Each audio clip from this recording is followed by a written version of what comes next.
ਸਤਿ ਸ਼੍ਰੀ ਅਕਾਲ ਜੀ ਸਾਰਿਆਂ ਨੂੰ। ਮਿਸਟਰ ਸਿੰਘ ਕ੍ਰੀਏਸ਼ਨ ਵਿੱਚ ਤੁਹਾਡਾ ਬਹੁਤ ਸਵਾਗਤ ਕਰਦੇ ਹਾਂ। ਅਤੇ ਅੱਜ ਅਸੀਂ ਜਿਸ ਇਨਸਾਨ ਬਾਰੇ ਗੱਲ ਕਰਨ ਜਾ ਰਹੇ ਹਾਂ ਉਸ ਬਾਰੇ ਹਰ ਇੱਕ ਵੱਡੇ ਅਤੇ ਛੋਟੇ ਨੂੰ ਪਤਾ ਹੀ ਹੋਵੇਗਾ, ਪਰ ਅੱਜ ਅਸੀਂ ਇਹਨਾਂ ਦੀਆਂ ਉਹਨਾਂ ਗੱਲਾਂ ਬਾਰੇ ਦੱਸਾਂਗੇ ਜਿਨ੍ਹਾਂ ਬਾਰੇ ਸ਼ਾਇਦ ਹੀ ਤੁਹਾਨੂੰ ਪਤਾ ਹੋਵੇ। ਸੋ ਅਸੀਂ ਗੱਲ ਕਰਨ ਜਾ ਰਹੇ ਹਾਂ ਜੀ ਸ਼ਹੀਦ ਭਗਤ ਸਿੰਘ ਜੀ ਬਾਰੇ। ਅਤੇ ਇਹਨਾਂ ਦਾ ਜਨਮ 28 ਸਤੰਬਰ 1907 ਨੂੰ ਪਿੰਡ ਬੰਗਾ, ਜ਼ਿਲ੍ਹਾ ਲਾਇਲਪੁਰ ਵਿੱਚ ਹੋਇਆ ਸੀ, ਜੋ ਕਿ ਅੱਜ ਪਾਕਿਸਤਾਨ ਵਿੱਚ ਸਥਿਤ ਹੈ। ਅਤੇ ਉਸ ਸਮੇਂ ਭਾਰਤ ਅਤੇ ਪਾਕਿਸਤਾਨ ਅਲੱਗ ਨਹੀਂ ਹੋਇਆ ਕਰਦੇ ਸੀ। ਇਹਨਾਂ ਦੇ ਪਿਤਾ ਦਾ ਨਾਮ ਕਿਸ਼ਨ ਸਿੰਘ ਅਤੇ ਮਾਤਾ ਦਾ ਨਾਮ ਵਿਦਿਆਵਤੀ ਕੌਰ ਸੀ। ਅਤੇ ਭਗਤ ਸਿੰਘ ਦੇ ਪਿਤਾ ਅਤੇ ਚਾਚਾ ਕ੍ਰਾਂਤੀਕਾਰੀ ਸੀ, ਮਤਲਬ ਭਗਤ ਸਿੰਘ ਦੇ ਖੂਨ ਵਿੱਚ ਹੀ ਆਜ਼ਾਦੀ ਦੇ ਗਣ ਸੀ।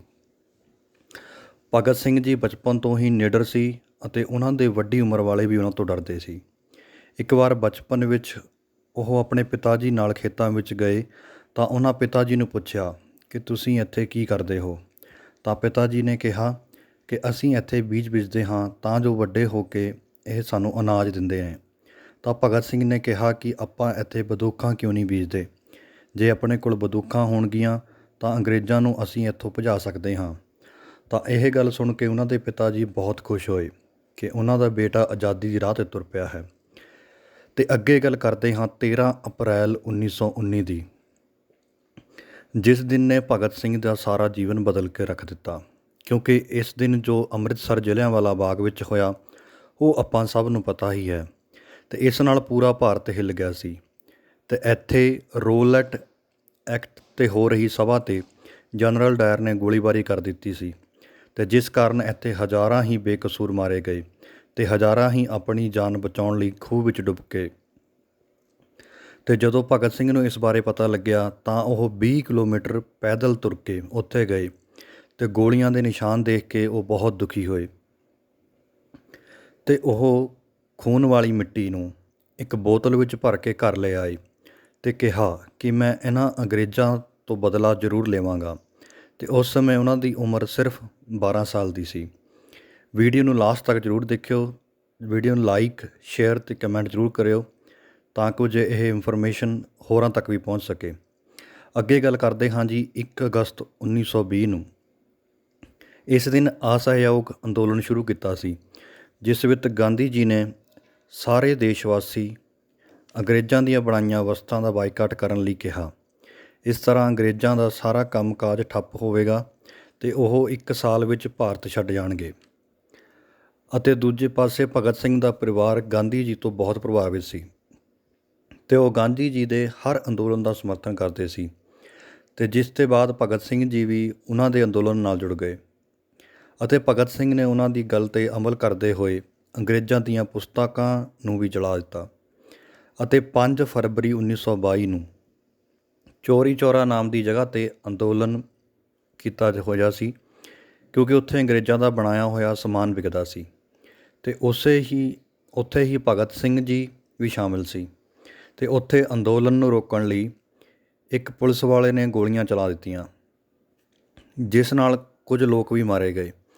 ਗੁੱਸੇ ਵਿੱਚ ਆਏ ਲੋਕਾਂ ਨੇ ਉੱਥੇ ਦੇ ਥਾਣੇ ਨੂੰ ਅੱਗ ਲਗਾ ਦਿੱਤੀ ਅਤੇ 7 ਪੁਲਿਸ ਵਾਲੇ ਮਾਰੇ ਗਏ।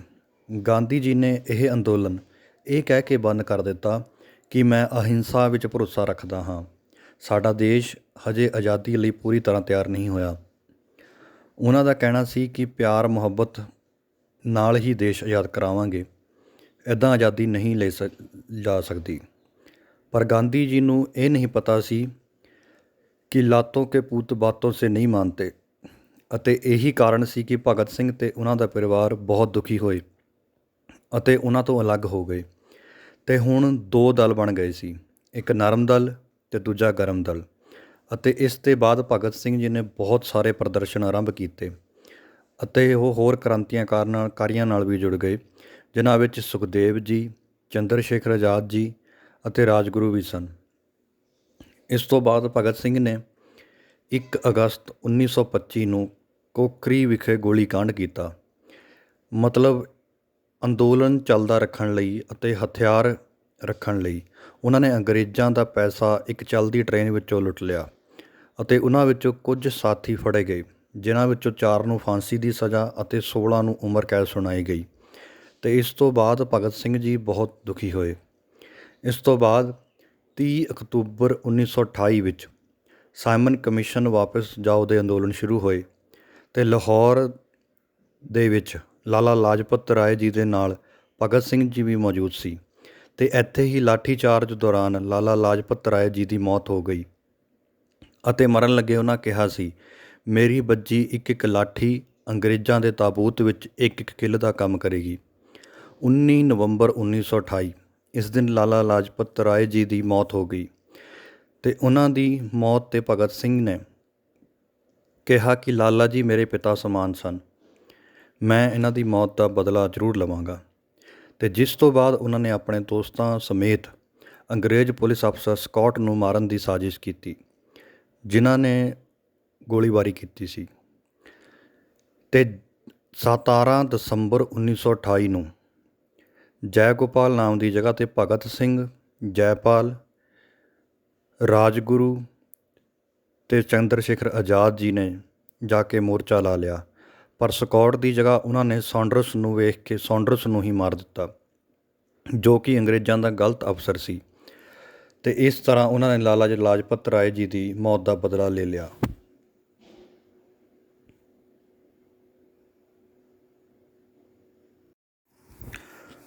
ਅਤੇ ਉਹਨਾਂ ਪੂਰੇ ਸ਼ਹਿਰ ਵਿੱਚ ਪੋਸਟਰ ਲਗਾ ਕੇ ਅੰਗਰੇਜ਼ ਹਕੂਮਤ ਨੂੰ ਦੱਸਿਆ ਕਿ ਸੈਂਡਰਸ ਨੂੰ ਅਸੀਂ ਹੀ ਮਾਰਿਆ ਹੈ।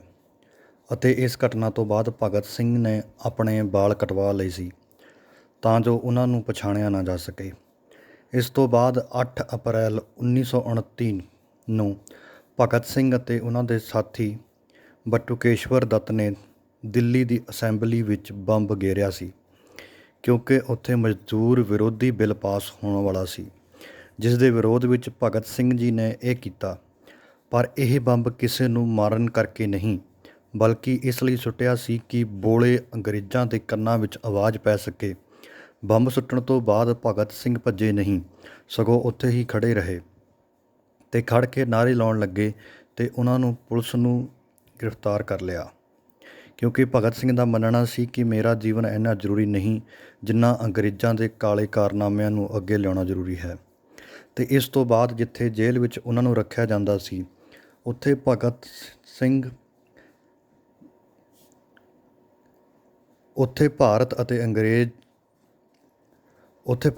ਅਤੇ ਅੰਗਰੇਜ਼ਾਂ ਦੇ ਕੈਦੀਆਂ ਵਿੱਚ ਫ਼ਰਕ ਰੱਖਿਆ ਜਾਂਦਾ ਸੀ। ਭਾਰਤੀ ਕੈਦੀਆਂ ਨੂੰ ਖਰਾਬ ਖਾਣਾ ਅਤੇ ਗੰਦੇ ਕੱਪੜੇ ਦਿੱਤੇ ਜਾਂਦੇ ਸੀ ਅਤੇ ਪੜ੍ਹਨੇ ਲਿਖਣੇ ਲਈ ਕੁਝ ਵੀ ਨਹੀਂ ਦਿੱਤਾ ਜਾਂਦਾ ਸੀ, ਅਤੇ ਦੂਜੇ ਪਾਸੇ ਅੰਗਰੇਜ਼ ਕੈਦੀਆਂ ਨੂੰ ਸਭ ਕੁਝ ਵਧੀਆ ਮੁਹੱਈਆ ਕਰਾਇਆ ਜਾਂਦਾ ਸੀ। ਅਤੇ ਭਗਤ ਸਿੰਘ ਨੇ ਕਿਹਾ ਸੀ ਕਿ ਕਾਨੂੰਨ ਸਭ ਲਈ ਇੱਕੋ ਜਿਹਾ ਹੋਣਾ ਚਾਹੀਦਾ ਹੈ ਅਤੇ ਜਦੋਂ ਤੱਕ ਸਾਡੇ ਨਾਲ ਇਨਸਾਨਾਂ ਵਾਲਾ ਵਰਤਾਵ ਨਹੀਂ ਹੁੰਦਾ, ਮੈਂ ਖਾਣਾ ਨਹੀਂ ਖਾਵਾਂਗਾ। ਇਸ ਤੋਂ ਬਾਅਦ ਭਗਤ ਸਿੰਘ ਅਤੇ ਉਹਨਾਂ ਦੇ ਸਾਥੀ ਬਟੁਕੇਸ਼ਵਰ ਨੇ ਭੁੱਖ ਹੜਤਾਲ ਸ਼ੁਰੂ ਕਰ ਦਿੱਤੀ। ਅਤੇ ਇੱਥੇ ਤੁਹਾਨੂੰ ਦੱਸ ਦਈਏ ਕਿ ਅੰਗਰੇਜ਼ਾਂ ਨੇ ਇੰਡੀਆ, ਪਾਕਿਸਤਾਨ, ਬੰਗਲਾਦੇਸ਼ ਇਸੇ ਕਰਕੇ ਅਲੱਗ ਕਰਨਾ ਚਾਹੁੰਦੇ ਸੀ, ਕਿਉਂਕਿ ਅੰਗਰੇਜ਼ਾਂ ਨੂੰ ਪਤਾ ਸੀ ਕਿ ਜੇਕਰ ਇਹ ਤਿੰਨੇ ਇਕੱਠੇ ਰਹਿਣਗੇ ਤਾਂ ਇਹਨਾਂ ਨੂੰ ਕੋਈ ਵੀ ਨਹੀਂ ਹਰਾ ਸਕਦਾ। ਜ਼ੋਰ, ਜੋਸ਼, ਜਨੂੰਨ ਅਤੇ ਜਜ਼ਬੇ ਨੂੰ ਅਲੱਗ-ਅਲੱਗ ਕਰਕੇ ਚਲੇ ਗਏ ਅਤੇ ਆਪਣੇ ਦੇਸ਼ ਨੂੰ ਧਰਮਾਂ ਵਿੱਚ ਵੰਡ ਗਏ। ਅਸੀਂ ਜੋ ਆਪਣੇ ਕੋਲ ਦਾਣਿਆਂ ਦੀ ਢੇਰੀ ਪਈ ਹੈ, ਉਸ ਦੇ ਆਲੇ ਦੁਆਲੇ ਵਾਲੇ ਦਾਣਿਆਂ ਪਿੱਛੇ ਹੀ ਲੜੀ ਜਾਂਦੇ ਹਾਂ। ਮਤਲਬ ਕਹਿਣ ਦਾ ਇਹ ਹੈ ਕਿ ਉਹ ਜੋ ਵੀ ਇੰਟਰਨੈਸ਼ਨਲ ਲੈਵਲ 'ਤੇ ਕੰਮ ਕਰ ਰਹੇ ਨੇ, ਉਹਨਾਂ ਵਿੱਚ ਸਾਡਾ ਕੋਈ ਦਖਲਅੰਦਾਜ਼ੀ ਨਹੀਂ ਹੋ ਰਹੀ, ਕਿਉਂਕਿ ਆਪਣੇ ਹੀ ਅਸੀਂ ਛੋਟੇ-ਮੋਟੇ ਰੌਲਿਆਂ ਵਿੱਚ ਉਲਝੇ ਹੋਏ ਹਾਂ। ਜੂਨ 1929 ਤੋਂ ਉਹ ਭੁੱਖ ਹੜਤਾਲ 'ਤੇ ਬੈਠ ਗਏ, ਪਰ ਪੁਲਿਸ ਵਾਲਿਆਂ ਨੇ ਉਹਨਾਂ ਨਾਲ ਬਹੁਤ ਦੁਰਵਿਵਹਾਰ ਕੀਤਾ। ਉਹਨਾਂ ਨੂੰ ਬਰਫ਼ ਦੀਆਂ ਸਿੱਲੀਆਂ ਉੱਤੇ ਵੀ ਪਾਇਆ ਗਿਆ, ਜ਼ਬਰਦਸਤੀ ਦੁੱਧ ਪਿਲਾਉਣ ਦੀ ਵੀ ਕੋਸ਼ਿਸ਼ ਕੀਤੀ, ਪਰ ਉਹਨਾਂ ਨੇ ਹਾਰ ਨਹੀਂ ਮੰਨੀ।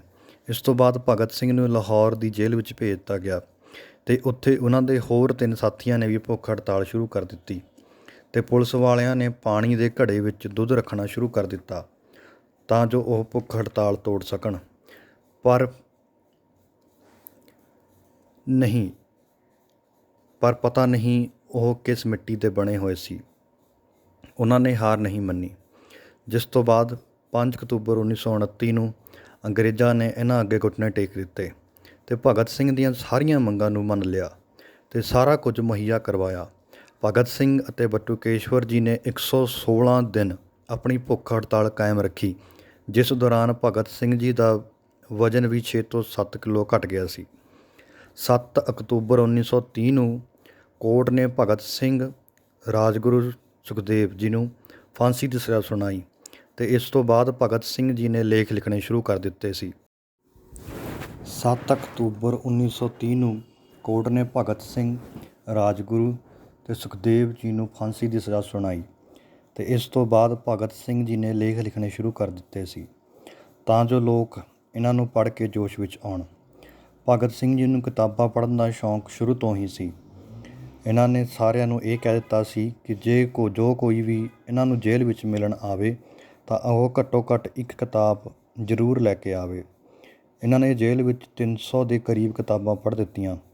ਜਦੋਂ ਭਗਤ ਸਿੰਘ ਨੂੰ ਆਖਰੀ ਇੱਛਾ ਪੁੱਛੀ ਗਈ ਤਾਂ ਉਹਨਾਂ ਕਿਹਾ ਕਿ ਮੈਂ ਲੀਲਨ ਦੀ ਬਾਇਓਗ੍ਰਾਫੀ ਪੜ੍ਹ ਕੇ ਆਪਣਾ ਆਖਰੀ ਸਾਹ ਲੈਣਾ ਚਾਹੁੰਦਾ ਹਾਂ। ਅਤੇ ਫਾਂਸੀ ਵਾਲੇ ਦਿਨ ਜਦੋਂ ਭਗਤ ਸਿੰਘ ਜੀ ਨੂੰ ਫਾਂਸੀ ਦੇਣ ਲਈ ਲਿਜਾਣ ਲਈ ਆਏ ਤਾਂ ਇਹ ਲੀਲਨ ਦੀ ਕਿਤਾਬ ਪੜ੍ਹ ਰਹੇ ਸੀ। ਉਹਨਾਂ ਪੁਲਿਸ ਵਾਲਿਆਂ ਨੂੰ ਕਿਹਾ, ਰੁਕ ਜਾਓ, ਤੁਹਾਨੂੰ ਦਿਖਦਾ ਨਹੀਂ ਕਿ ਇੱਕ ਕ੍ਰਾਂਤੀਕਾਰੀ ਦੂਜੇ ਕ੍ਰਾਂਤੀ ਨੂੰ ਮਿਲ ਰਿਹਾ ਹੈ। ਜਿਸ ਤੋਂ ਬਾਅਦ ਭਗਤ ਸਿੰਘ ਜੀ ਉਹ ਬਾਇਓਗ੍ਰਾਫੀ ਪੂਰੀ ਪੜ੍ਹ ਕੇ ਹੀ ਉੱਥੇ 24 ਮਾਰਚ 1931 ਨੂੰ ਭਗਤ ਸਿੰਘ ਜੀ ਨੂੰ ਫਾਂਸੀ ਦੇਣੀ ਸੀ, ਪਰ ਭਗਤ ਸਿੰਘ ਜੀ ਨੂੰ ਬਚਾਉਣ ਲਈ ਬਹੁਤ ਰੈਲੀਆਂ ਚੱਲ ਰਹੀਆਂ ਸੀ, ਜਿਸ ਕਾਰਨ ਪੁਲਿਸ ਨੂੰ ਡਰ ਸੀ ਕਿ ਦੰਗੇ ਨਾ ਹੋ ਜਾਣ। ਇਸੇ ਕਾਰਨ ਕਰਕੇ ਭਗਤ ਸਿੰਘ ਜੀ ਨੂੰ 23 ਮਾਰਚ 1931 ਨੂੰ ਰਾਤ 7:30 ਵਜੇ ਹੀ ਫਾਂਸੀ ਦੇਣ ਬਾਰੇ ਸੋਚਿਆ, ਜਦਕਿ ਫਾਂਸੀ ਹਮੇਸ਼ਾ ਸਵੇਰੇ 6 ਵਜੇ ਦਿੱਤੀ ਜਾਂਦੀ ਹੈ। ਪਰ ਭਗਤ ਸਿੰਘ ਜੀ ਨੇ ਇਸ ਗੱਲ ਦਾ ਕੋਈ ਵਿਰੋਧ ਨਹੀਂ ਕੀਤਾ ਅਤੇ ਫਾਂਸੀ ਦੇਣ ਵਾਲੇ ਕਮਰੇ ਵਿੱਚ ਆ ਗਏ। ਭਗਤ ਸਿੰਘ ਨੇ ਫਾਂਸੀ ਦੇਣ ਵਾਲੇ ਨੂੰ ਕਿਹਾ ਕਿ ਸਾਡੇ ਮੂੰਹ 'ਤੇ ਕੱਪੜਾ ਨਾ ਦਿਓ ਅਤੇ ਨਾ ਹੀ ਸਾਡੇ ਹੱਥ ਬੰਨ੍ਹਿਓ। ਤਾਂ ਪੁਲਿਸ ਵਾਲਿਆਂ ਹੱਥ ਤਾਂ ਨਹੀਂ ਬੰਨ੍ਹੇ ਪਰ ਮੂੰਹ 'ਤੇ ਕੱਪੜਾ ਪਾ ਦਿੱਤਾ ਅਤੇ ਭਗਤ ਸਿੰਘ ਅਤੇ ਉਹਨਾਂ ਦੇ ਸਾਥੀਆਂ ਨੇ ਹੱਸ ਕੇ ਫਾਂਸੀ ਦੇ ਫੰਦੇ ਨੂੰ ਚੁੰਮਿਆ ਅਤੇ ਫੰਦੇ 'ਤੇ ਝੁੱਲ ਕੇ ਸ਼ਹੀਦ ਹੋ ਗਏ। ਸਾਡੇ ਵਿੱਚ ਜ਼ਿਆਦਾਤਰ ਲੋਕਾਂ ਨੂੰ ਇੱਥੋਂ ਤੱਕ ਦੀ ਕਹਾਣੀ ਹੀ ਸੁਣੀ ਹੋਵੇਗੀ, ਪਰ ਇਸ ਤੋਂ ਬਾਅਦ ਵੀ ਕੁਝ ਹੋਇਆ ਸੀ। ਅੰਗਰੇਜ਼ਾਂ ਨੂੰ ਡਰ ਸੀ ਕਿ ਭਗਤ ਸਿੰਘ ਜੀ ਦੀ ਮੌਤ ਕਾਰਨ ਕੋਈ ਅੰਦੋਲਨ ਜਾਂ ਦੰਗੇ ਨਾ ਭੜਕ ਪਵੇ, ਜਿਸ ਕਾਰਨ ਅੰਗਰੇਜ਼ਾਂ ਨੇ ਫਾਂਸੀ ਵਾਲੇ ਕਮਰੇ ਦੀ ਦੀਵਾਰ ਤੋੜ ਕੇ ਇਹਨਾਂ ਦੇ ਮ੍ਰਿਤ ਸਰੀਰਾਂ ਨੂੰ ਕੱਢਿਆ ਅਤੇ ਕੁਹਾੜੀ ਨਾਲ ਸਰੀਰ ਦੇ ਟੁਕੜੇ ਕੀਤੇ ਅਤੇ ਬੋਰੀਆਂ ਵਿੱਚ ਪਾ ਕੇ ਫਿਰੋਜ਼ਪੁਰ ਵਿਖੇ ਲਿਆਏ ਅਤੇ ਮਿੱਟੀ ਦਾ ਤੇਲ ਪਾ ਕੇ ਇਹਨਾਂ ਦੇ ਸਰੀਰ ਨੂੰ ਜਲਾਉਣ ਲੱਗੇ। ਪਰ ਉੱਥੇ ਦੇ ਕੁਝ ਪਿੰਡ ਦੇ ਲੋਕਾਂ ਨੇ ਉਹਨਾਂ ਨੂੰ ਦੇਖ ਲਿਆ ਅਤੇ ਉਹ ਪੁਲਿਸ ਵਾਲਿਆਂ ਪਿੱਛੇ ਭੱਜਣ ਲੱਗੇ। ਪੁਲਿਸ ਵਾਲਿਆਂ ਉਹਨਾਂ ਬੋਰੀਆਂ ਨੂੰ ਚੱਕਿਆ ਅਤੇ ਸਤਲੁਜ ਵਿੱਚ ਸੁੱਟਣ ਲਈ ਗਏ, ਪਰ ਕਾਹਲੀ ਵਿੱਚ ਸਤਲੁਜ ਦੇ ਕੰਢੇ ਹੀ ਉਹ ਛੱਡ ਗਏ ਅਤੇ ਜਿਸ ਤੋਂ ਬਾਅਦ ਉਹਨਾਂ ਦੇ ਸਰੀਰ ਦਾ ਸਹੀ ਢੰਗ ਨਾਲ ਸੰਸਕਾਰ ਕੀਤਾ ਗਿਆ ਅਤੇ ਉਹ ਸਦਾ ਲਈ ਅਮਰ ਹੋ ਗਏ ਅਤੇ 23 ਸਾਲ ਦੀ ਉਮਰ ਵਿੱਚ ਉਹ ਸਾਰੀ ਦੁਨੀਆ ਵਿੱਚ ਆਪਣੀ ਪਛਾਣ ਛੱਡ ਗਏ। ਪਰ ਅਫਸੋਸ, ਬਹੁਤ ਸਾਰੀਆਂ ਕਿਤਾਬਾਂ ਵਿੱਚ ਉਹਨਾਂ ਨੂੰ ਸ਼ਹੀਦ ਦਾ ਦਰਜਾ ਨਹੀਂ ਦਿੱਤਾ ਗਿਆ, ਸਗੋਂ ਅੱਤਵਾਦੀ ਲਿਖਿਆ ਗਿਆ, ਜੋ ਕਿ ਸਾਡੇ ਲਈ ਬਹੁਤ ਹੀ ਸ਼ਰਮਨਾਕ ਗੱਲ ਹੈ। ਅਤੇ ਜੇਕਰ ਗਾਂਧੀ ਜੀ ਨੂੰ ਰਾਸ਼ਟਰਪਿਤਾ ਦਾ ਦਰਜਾ ਦਿੱਤਾ ਗਿਆ ਤਾਂ ਭਗਤ ਸਿੰਘ ਜੀ ਨੂੰ ਵੀ ਰਾਸ਼ਟਰੀ ਪੁੱਤਰ ਦਾ ਸਨਮਾਨ ਮਿਲਣਾ ਚਾਹੀਦਾ ਸੀ, ਸਗੋਂ ਅੱਤਵਾਦੀ ਲਿਖਿਆ ਗਿਆ, ਜੋ ਕਿ ਸਾਡੇ ਲਈ ਬਹੁਤ ਅਫਸੋਸ ਵਾਲੀ ਗੱਲ ਹੈ।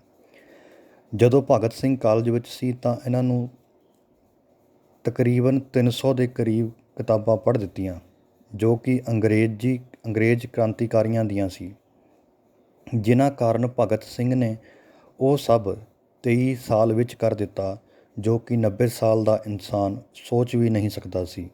ਇਹੋ ਕਾਰਨ ਹੈ ਕਿ ਅੱਜ ਭਗਤ ਸਿੰਘ ਨੂੰ ਅਸੀਂ ਯਾਦ ਕਰਦੇ ਹਾਂ। ਭਗਤ ਸਿੰਘ ਜੀ ਦੀ ਜੇਲ੍ਹ ਸਮੇਂ ਉਹਨਾਂ ਦੇ ਸਾਥੀਆਂ ਨੇ ਫਾਂਸੀ ਤੋਂ ਪਹਿਲਾਂ ਉਹਨਾਂ ਦਾ ਸਮਾਨ ਜਿਵੇਂ ਘੜੀ, ਪੱਗ ਆਦਿ ਸਮਾਨ ਲੈ ਲਿਆ ਤਾਂ ਜੋ ਇਹ ਆਉਣ ਵਾਲੇ ਸਮੇਂ ਦੇ ਵਿੱਚ ਆਪਣੇ ਬੱਚਿਆਂ ਨੂੰ ਦੱਸ ਸਕਣ ਕਿ ਉਹ ਭਗਤ ਸਿੰਘ ਨਾਲ ਰਹੇ ਸੀ। ਵਾਰਡਨ ਚਰਨ ਸਿੰਘ ਭਗਤ ਸਿੰਘ ਜੀ ਨੂੰ ਬਹੁਤ ਮੰਨਦੇ ਸੀ ਅਤੇ ਉਹਨਾਂ ਦਾ ਬਹੁਤ ਕਰਦੇ ਸੀ ਅਤੇ ਉਹ ਹਮੇਸ਼ਾ ਲਾਇਬ੍ਰੇਰੀ ਤੋਂ ਉਹਨਾਂ ਨੂੰ ਕਿਤਾਬਾਂ ਲਿਆ ਕੇ ਦਿੰਦੇ ਸੀ। ਜੇਕਰ ਤੁਹਾਨੂੰ ਇਹ ਵੀਡੀਓ ਵਧੀਆ ਲੱਗੀ ਤਾਂ ਵੀਡੀਓ ਸ਼ੇਅਰ ਕਰ ਦਿਓ ਅਤੇ ਜੋ ਇਹ ਇਨਫੋਰਮੇਸ਼ਨ ਹਰ ਇੱਕ ਇਨਸਾਨ ਤੱਕ ਪਹੁੰਚ ਸਕੇ। ਨਾਲ ਹੀ ਵੀਡੀਓ ਨੂੰ ਲਾਈਕ ਅਤੇ ਕਮੈਂਟ ਕਰਕੇ ਜ਼ਰੂਰ ਦੱਸਿਓ ਕਿ ਭਗਤ ਸਿੰਘ ਜੀ ਨੂੰ ਕਿਵੇਂ ਦਾ ਦਰਜਾ ਮਿਲਣਾ ਚਾਹੀਦਾ ਹੈ। ਨਵੇਂ ਦੋਸਤਾਂ ਨੂੰ ਬੇਨਤੀ ਹੈ ਕਿ ਚੈਨਲ ਸਬਸਕ੍ਰਾਈਬ ਕਰ ਲਿਓ ਅਤੇ ਬੈਲ ਆਈਕਨ ਜ਼ਰੂਰ ਪ੍ਰੈਸ ਕਰਿਓ ਤਾਂ ਜੋ ਨਵੀਂ ਵੀਡੀਓ ਤੁਹਾਡੇ ਤੱਕ ਸਭ ਤੋਂ ਪਹਿਲਾਂ ਪਹੁੰਚ ਸਕੇ। ਥੈਂਕ ਯੂ, ਧੰਨਵਾਦ।